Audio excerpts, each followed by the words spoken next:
Do you want to run fast? Do you like mitochondria? Do you want to eat miles and miles and miles for breakfast and then be able to say, "That was easy"? Great. Then all you have to do is slow down and smell the roses. Hey runners, just another running coach here, and today's the day we're going to cover the foundation of every runner's routine, the easy run. Two words that might seem like an oxymoron at first, but if you keep an open mind and you master this one type of run, I promise it's going to open a lot of doors for you in terms of what you can achieve. In fact, easy miles make up the vast majority of pretty much any commercially available training plan out there because they're perfect for building our aerobic fitness without taking a huge toll on our bodies. Plus, if you ask most runners, easy runs aren't just a good way to build mitochondrial density, they're also a great way to de-stress, meditate, spice up your social life, and basically take a breather from this crazy world we live in. If any of that sounds good to you, stick around because in this video, I'm gonna give you some great tips to help you get the most out of your easy runs.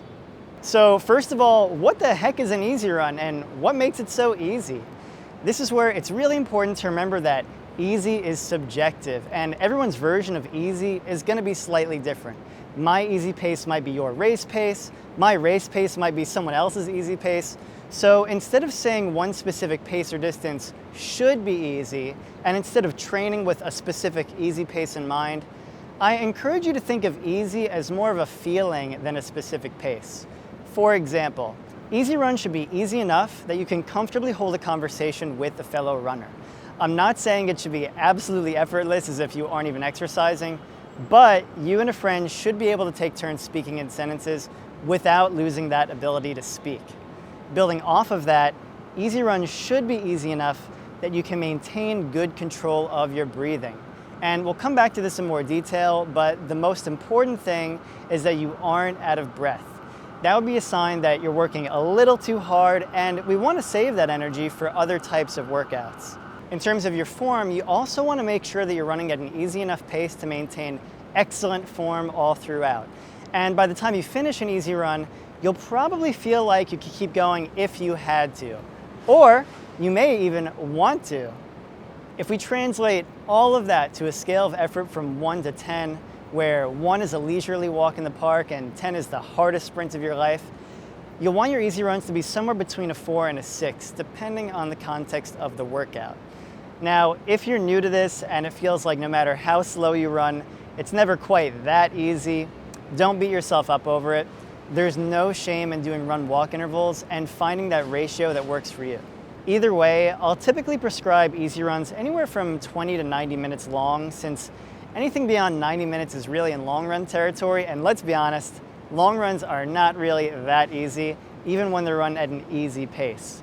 And for those who are really interested in heart rate, we want to be around 65 to 75% tops maximum heart rate, but I honestly wouldn't let heart rate dictate things too much since there's a lot of factors at play there. I'll give you a perfect example. I just got caught in a torrential storm and that sent my heart rate flying through the roof, but I maintained the same pace. So I think you'll have a lot more success going by feel. So as I mentioned before, easy runs are extremely beneficial when it comes to building our aerobic fitness, which is perfect for us because if you remember from my Running Biology 101 video, 99% of long distance running, from ultra marathons all the way down to the mile, is aerobic, which means our bodies use oxygen as its main source of energy for the majority of the time. That's not to say the other systems aren't useful at all, but you can think of the aerobic system as our main engine.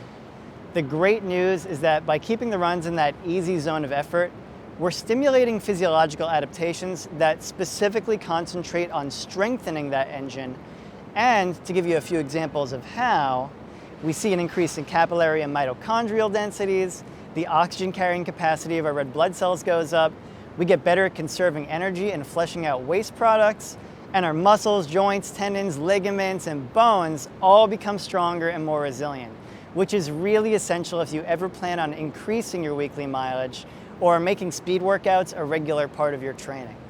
And that's not even counting the mental health benefits. Easy runs are a fantastic way to manage stress and anxiety, boost productivity, creativity, slow cognitive decline, and they can even improve your sleep.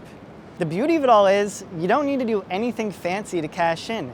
You can enjoy all of these benefits just by taking it slow. Now, in a perfect world, this would be as easy as it sounds, and if it is for you, power to you. Unfortunately, as with most things in life, keeping our easy runs truly easy is easier said than done. In fact, I would say the most common issue amongst all runners of all levels is that we actually tend to run our easy runs too fast. And when we do that, it makes us more fatigued, it makes it harder to follow our training plans, and worst of all, it can lead to overuse injuries. The irony is that most runners are perfectly aware of this, but we still do this against our better judgment. And there are some very understandable reasons why. I'm going to spend the rest of this video going through some of them because I really want you guys to be able to enjoy the simple pleasure of easy running without falling into this trap of running them too fast. Reason number one, easy runs are too boring. Not everyone feels this way, but it is understandable, especially if you're running a lot of easy miles alone on the same one or two routes, during the same times of day, during the same days of the week, and that monotony isn't really giving you the same runner's high that you used to get. As someone who spent most of the last 10 years running by myself along the same exact path, I do know what that feels like, and fortunately, there's a lot we can do to spice things up. Obviously, it does help to change up the route once in a while, especially if it has a different elevation profile from your normal route. In other words, if you normally train on a flat road, maybe seek out a hilly one. And if you do all your training on a road, maybe seek out a trail. One thing my brother did to help him break up the monotony was use his easy runs as a great excuse to explore a new neighborhood or use a restaurant as a destination and have a recovery meal there. It can also help a lot to listen to something while you run, like a podcast or music, as long as you're being safe and as long as whatever you're listening to isn't stressing you out or is so intense that it's gonna mess with your pace. I'm looking at you, true crime. I'm gonna come back to the topic of music with a really useful tip in a minute. One last way to break the monotony, and it's probably my favorite way, is to find a local club or training partner who runs at a similar easy pace as you.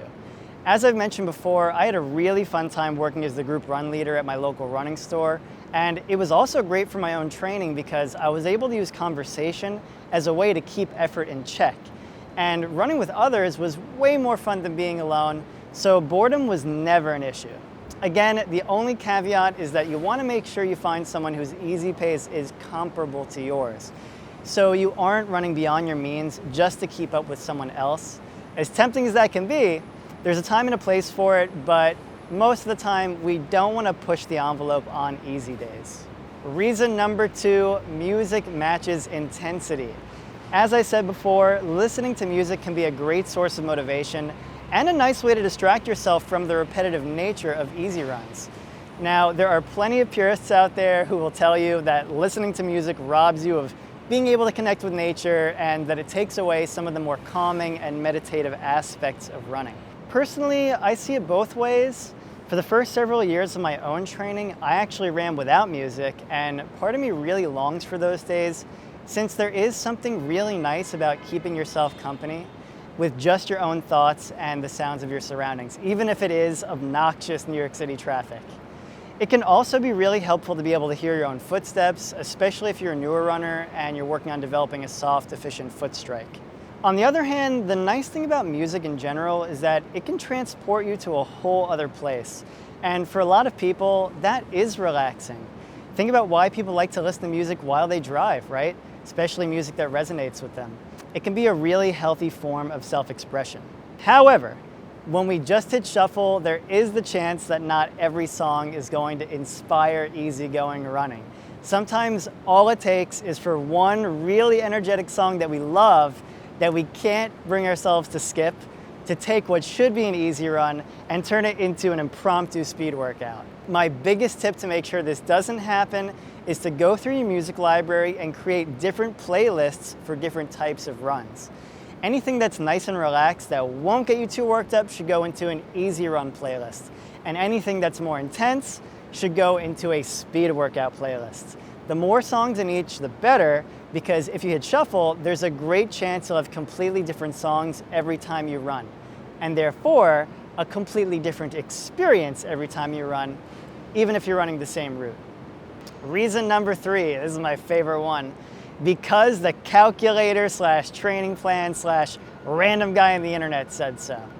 Unlike the first 2 reasons, this one is more intentional, and this is something that happens as we get more experienced. Let's say you're getting faster, achieving your goals, and as a result, you're building lots of confidence. So it's very natural to feel like you should be running your easy runs faster to reflect your progress, especially when running calculators and training plans reinforce that idea. For those who don't know what I'm referring to, there are many online calculators and pace tables where you take a recent race result, and based off of that, it'll spit out a bunch of different training paces it thinks you should run for different types of workouts, including easy runs. If you ever use a virtual trainer that generates a whole training plan for you, it'll do the exact same thing. It'll ask you some questions about your previous results and your current goals, and it'll be very specific about what paces you should try to hit for every run. While having specifics are great, the biggest problem is that most of the calculators are far too ambitious when it comes to prescribing your easy pace. I'll give you a perfect example. I'm a pretty seasoned runner, and I just ran a half marathon in 1:21:09. According to most of the popular calculators online, my easy pace should be somewhere between 6:42 and 7:40 a mile. Let me be perfectly clear. Even in my best shape ever, if I tried to run all of my easy runs at 7:40 a mile, my speed workouts would seriously suffer and I would feel like crap. If I tried to run them all at the faster end of that range, we could take bets on how long it would take before I got injured, and I'm pretty sure it wouldn't take that long. Maybe some of you can handle faster paced easy runs. Again, power to you. But one of the harder lessons I learned over time was that just because someone can handle it doesn't always mean you can or should do it yourself. There are plenty of random people on the internet who will say their easy pace is absurdly fast, but there are just as many great examples of elite and sub-elite runners who do a lot of their easy mileage several minutes slower than any of these calculators would ever tell them to. Should you ignore the calculators completely? Not necessarily, but I wouldn't let them interfere too much with your easy runs. And most importantly, I definitely wouldn't let them make you feel any less capable than you are. Remember, you know your strengths and limitations better than any computer possibly could. A coach, on the other hand, anyway, that's all for now. I hope you enjoyed this video, and I hope it gives you a renewed sense of motivation to get out there and take it easy. At the very least, I hope some of these tips will help you enjoy the simple pleasures of running a little bit more. Let's be real. How many things in life are both easy and productive? Until next time, happy running. Okay, so after filming the video, I just realized that I promised you I would say something else about breathing, and I never got to it, so here it is. Personally, I've sworn by nasal breathing ever since I started running. I'll tell you a little short story. Basically, when I was training for my first half marathon, I was still struggling a little bit with my asthma that I grew up with, and it was kind of a struggle for me. I found that when I restricted myself to just breathing in and out through my nose, I was able to more accurately gauge when I was running too fast that I couldn't sustain that pace. So the reason why I swear by nasal breathing for my easy runs is if I can't maintain breathing that way, I have a pretty good idea that I'm running it a little too fast if I have to resort to using my mouth or both my mouth and my nose. So it's not for everybody. I do recommend nasal breathing to those who can handle it, and it's definitely worth a try if you've never even thought about it before. There's nothing wrong with using your mouth to breathe. If anything, I would say the ideal is to breathe in through your nose and out through your mouth, because the nose is engaging more of the diaphragm. You're getting a deeper belly breath, so to speak. But I would give it a shot, and that's my extra little bonus tip on breathing for easy runs. Until next time, happy running.